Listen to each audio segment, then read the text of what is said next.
Donc pour comprendre ces SPM, c'est important de faire des rappels théoriques sur le cycle menstruel.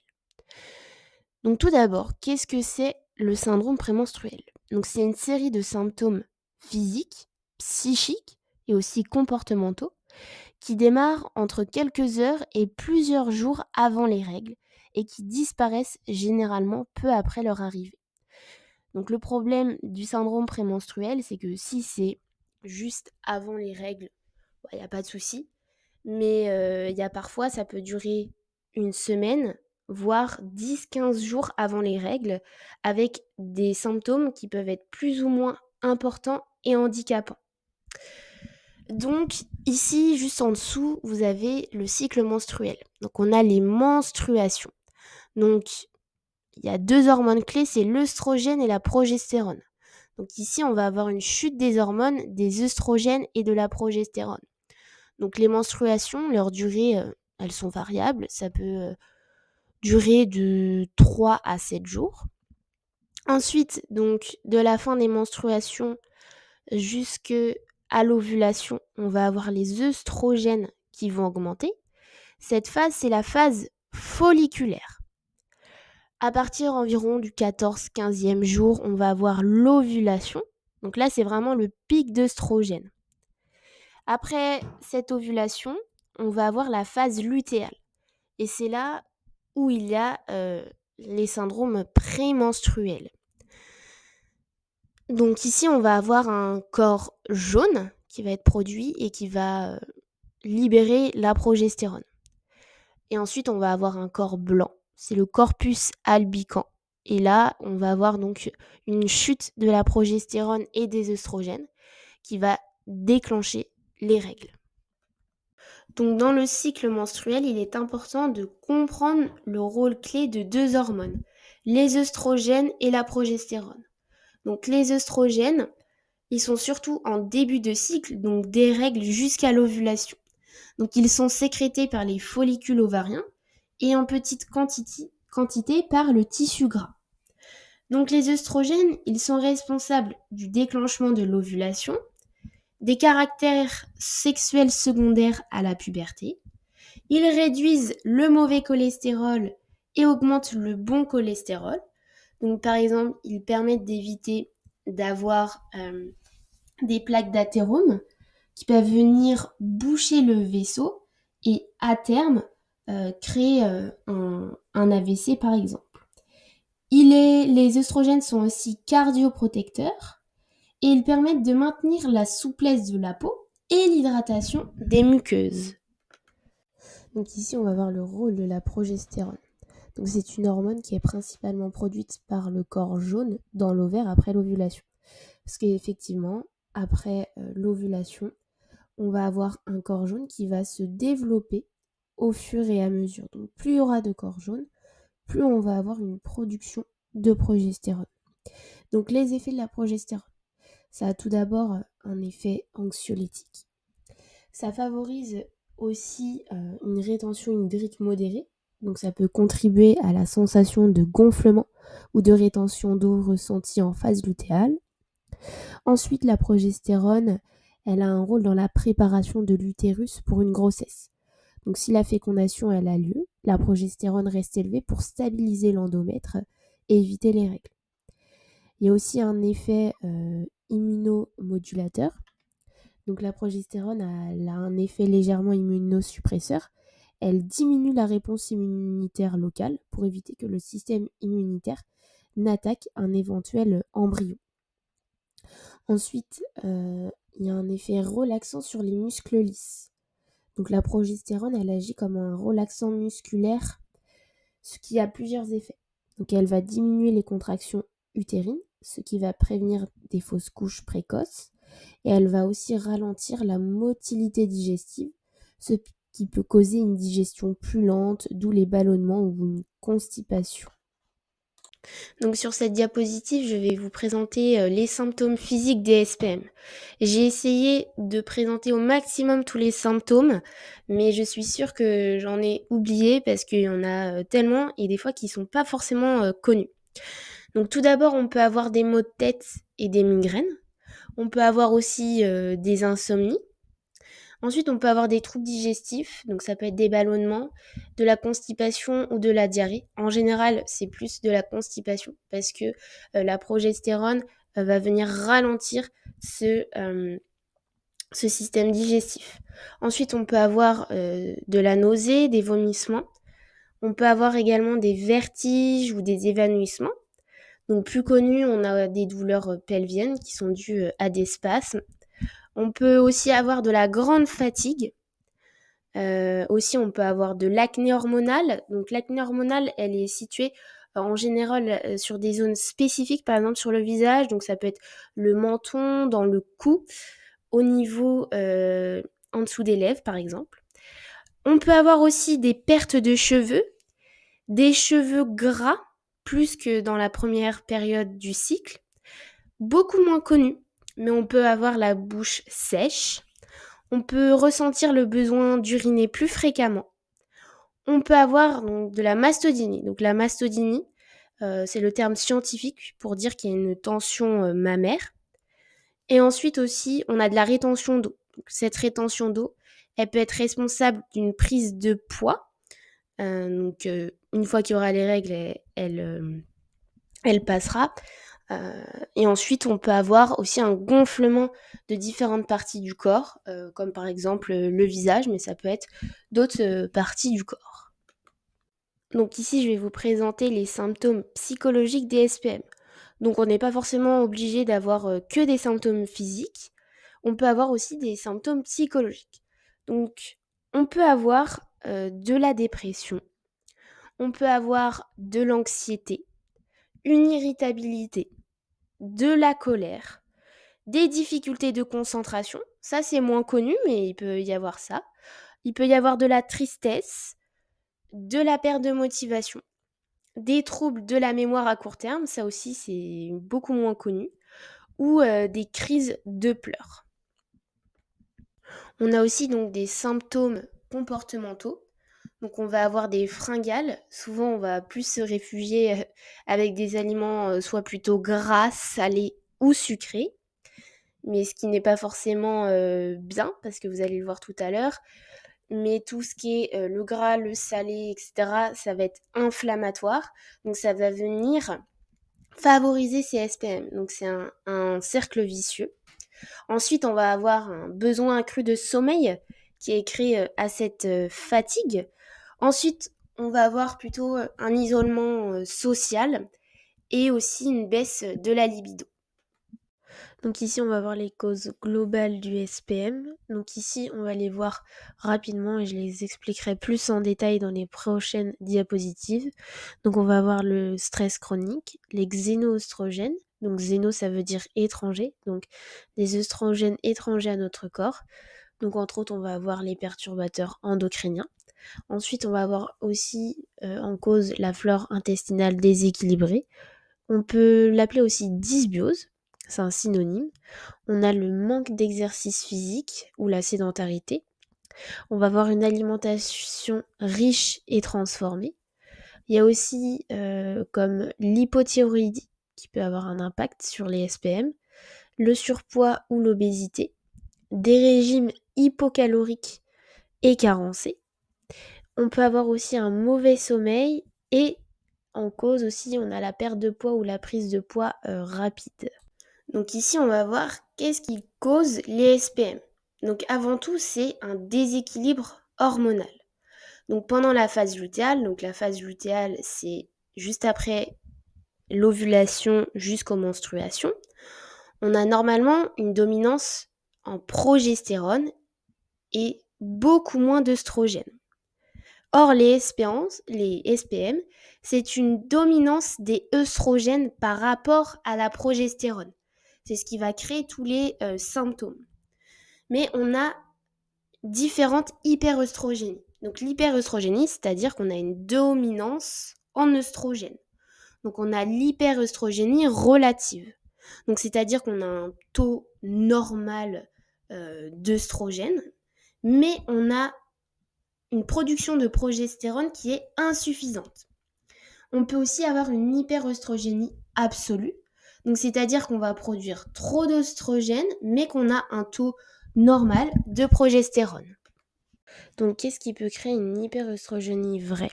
Donc, on va avoir le stress chronique.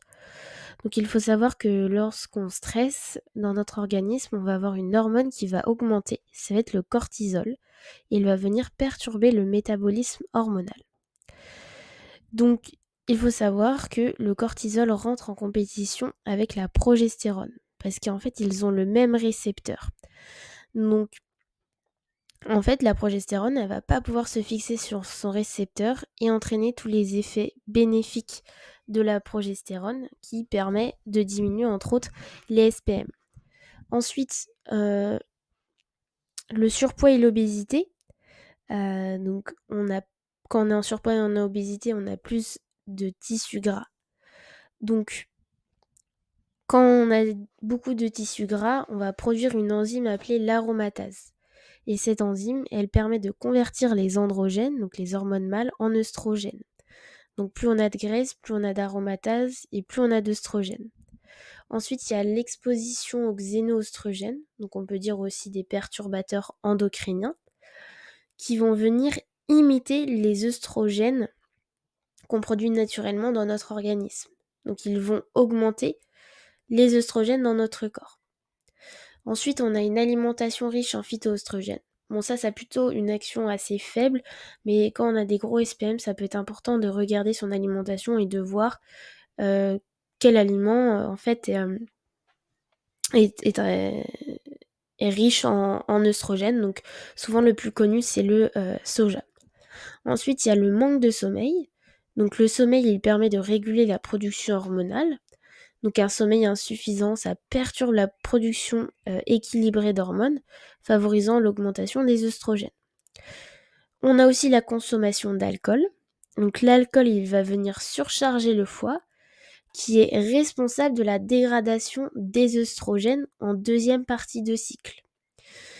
Donc si le foie est moins efficace, il va entraîner une accumulation d'œstrogènes dans le corps. Donc, qu'est-ce qui peut créer une hyperœstrogénie relative? Donc, on a tout d'abord un manque de sommeil. Le sommeil, il est crucial pour la régulation hormonale. Un mauvais sommeil, il perturbe l'axe hypothalamo-hypophyso-ovarien qui contrôle l'ovulation. Ensuite, on va avoir tout ce qui est anovulation chronique. Donc, si, en fait, il n'y a pas d'ovulation, en fait, il ne va pas y avoir de production de progestérone. Parce qu'en fait, après l'ovulation, on va avoir un corps jaune qui va se produire donc après l'ovulation et après. Donc s'il y a une mauvaise ovulation, on va en avoir une petite production de progestérone. Et si on n'a pas d'ovulation, on va pas du tout avoir de progestérone. Et c'est ça qui crée les syndromes prémenstruels. On a aussi le syndrome des ovaires polykystiques, qu'on appelle aussi SOPK. Donc dans le SOPK, l'ovulation est souvent irrégulière ou absente. Donc c'est ce que j'ai expliqué, il va y avoir peu de production de progestérone. Ensuite, il y a aussi le stress chronique. Donc le stress, il va venir favoriser la production de cortisol au détriment de la progestérone, parce qu'il rentre en compétition. Ensuite, il y a une alimentation pauvre en micronutriments. Donc les ovaires, ils ont besoin de vitamines et de minéraux pour ovuler. Donc on a par exemple besoin de zinc, de magnésium et puis de plein d'autres minéraux et vitamines. Et donc sans ces micronutriments, on va avoir une ovulation qui est perturbée. Et du coup, il y aura moins de progestérone. Donc une carence en sérotonine et en endorphine, ça peut créer ou aggraver des symptômes psychologiques. Donc ce qui peut créer cette carence. Donc on a tout d'abord le manque de lumière naturelle. Parce que la lumière, elle va venir stimuler la production de sérotonine dans le cerveau. Donc par exemple, l'hiver, il va y avoir une réduction de cette sérotonine, donc ça va favoriser la tristesse, l'irritabilité et l'anxiété. Et aussi le manque de lumière. Donc on a l'hiver, mais on a aussi le matin. Donc la lumière du matin, elle va venir synchroniser l'horloge biologique et booster la sérotonine. Ensuite, on va avoir une alimentation carencée en tryptophane et en autres nutriments. Donc le tryptophane, c'est un acide aminé précurseur de la sérotonine et donc du bien-être. Donc par exemple, si on manque de magnésium, de zinc, d'oméga 3, la production de sérotonine, elle va baisser. Et les SPM d'origine psychologique vont s'aggraver. Ensuite, on a le manque d'activité physique modérée à élevée. Donc, en fait, l'exercice physique, il va venir stimuler la production de sérotonine et de dopamine. Donc, sans mouvement, le cerveau produit moins de neurotransmetteurs du bien-être et accentue la déprime et la fatigue. En autre cause pour cette carence, on va avoir le stress chronique, parce que le stress chronique, il va épuiser la sérotonine, parce qu'en fait, lorsqu'on est stressé, on va produire du cortisol, et le cortisol, il pompe dans les réserves de sérotonine. Donc là, ça va aussi favoriser la déprime, l'irritabilité, la fatigue. Moins connu, mais on a aussi la dysbiose, donc c'est le microbiote qui va être déséquilibré. Ça peut entraîner vraiment des carences en sérotonine ou en endorphine, parce qu'il faut savoir que 80% de la sérotonine est produite dans l'intestin. Donc si la flore intestinale elle est déséquilibrée, la production de sérotonine chute, et là, du coup, les troubles émotionnels s'aggravent. On a aussi la perméabilité intestinale qui va aussi avec la dysbiose, parce que la perméabilité intestinale, c'est un intestin perméable qui va venir laisser passer des molécules inflammatoires. Donc cela perturbe la production de sérotonine et augmente l'inflammation. Et il faut savoir que les SPM, c'est aussi vachement d'inflammation. Ensuite, on a le manque de récompense émotionnelle. Donc quand on n'a pas d'activité ou de relations qui font du bien, le cerveau il a beaucoup moins de dopamine. Ensuite, on a tout ce qui est alcool, drogue et sucre en excès. Donc ces substances, elles donnent un faux boost de dopamine, mais elles épuisent à long terme les réserves de sérotonine et de dopamine. Donc résultat, on a un effet rebond qui aggrave la sensibilité émotionnelle. Donc ce qui peut créer des SPM ou les empirer, c'est la contraception au stérilet en cuivre. Donc là, je suis pas en train de dire qu'il faut pas mettre de stérilet en cuivre. C'est quand même une contraception qui est plutôt dite naturelle, mais je pense que c'est important de le savoir, surtout quand on a des SPM. Donc, il faut savoir que le cuivre, il joue un rôle dans la synthèse des hormones sexuelles, notamment les œstrogènes. Donc un excès de cuivre peut dérégler l'équilibre œstrogénique, favorisant une dominance en œstrogène. Oui, parce que donc, dans le stérilet, il y a du cuivre. Donc dans notre organisme, on va avoir une absorption plus importante de cuivre. Et donc comme on l'a vu tout à l'heure, ce qui crée les SPM, c'est lorsque dans la phase, donc après l'ovulation et jusqu'aux règles, le but, c'est pas d'avoir une dominance en œstrogène. C'est plutôt d'avoir plus de progestérone que d'œstrogène, parce que c'est ce qui crée les SPM. Et aussi, avec le stérilet en cuivre, on va avoir une inflammation locale. Donc ce qu'il faut savoir, c'est que le cuivre, il est antagoniste du zinc. Donc c'est-à-dire que ici, comme on a plus de cuivre dans l'organisme, il va favoriser l'absorption du cuivre au détriment du zinc. Et le zinc, c'est très important d'en avoir, ça permet de réduire les syndromes prémenstruels. Donc là, avec le cuivre, on a encore une moins bonne absorption de zinc. Donc si vous avez un stérilet en cuivre, ça peut être bien d'avoir une supplémentation en zinc ou alors de regarder les aliments qui sont riches en zinc. Aussi, il est important de réduire les aliments riches en cuivre parce que déjà, vous en avez plus dans votre corps, donc c'est pas la peine d'en rajouter avec son alimentation. Ensuite, il faut veiller à ne pas surcharger le foie parce que le foie, déjà, il doit s'occuper du cuivre, donc il faut éviter, par exemple, l'alcool, le tabac, toutes ces choses-là. Moi, je conseille pas du tout des plantes, par exemple, qui détoxifient, parce que le foie sait très bien le faire, se détoxifier, mais c'est juste qu'il faut pas le surcharger. Et ce qui peut être bien aussi, c'est une alimentation anti-inflammatoire, parce que comme je l'ai dit tout à l'heure, le stérilet vient créer une inflammation locale. Donc ça peut être pas mal d'avoir par exemple une supplémentation en oméga 3 qui a un effet anti-inflammatoire. Donc ce qui peut créer ou aggraver des SPM, c'est la mauvaise détoxification hépatique. Donc le foie, c'est un organe qui est chargé de détoxifier les œstrogènes et évidemment aussi d'autres hormones, en les transformant en composés inactifs pour qu'ils soient éliminés par les selles ou les urines. Donc si ce système y fonctionne mal, les œstrogènes s'accumulent même s'ils sont produits en quantité normale.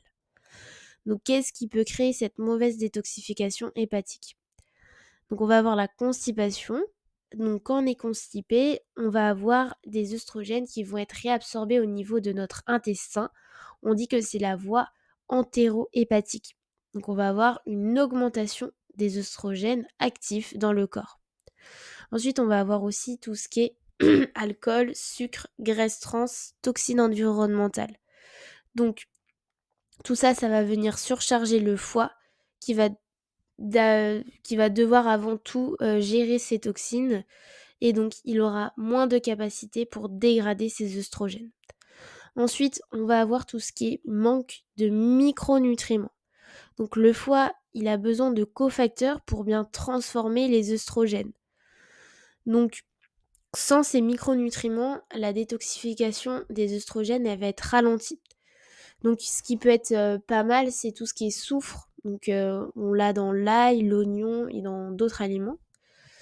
Ensuite, il y a aussi la vitamine B6, B9 et B12. Donc ce sont des cofacteurs de la méthylation. Donc c'est une voie de détoxification des œstrogènes.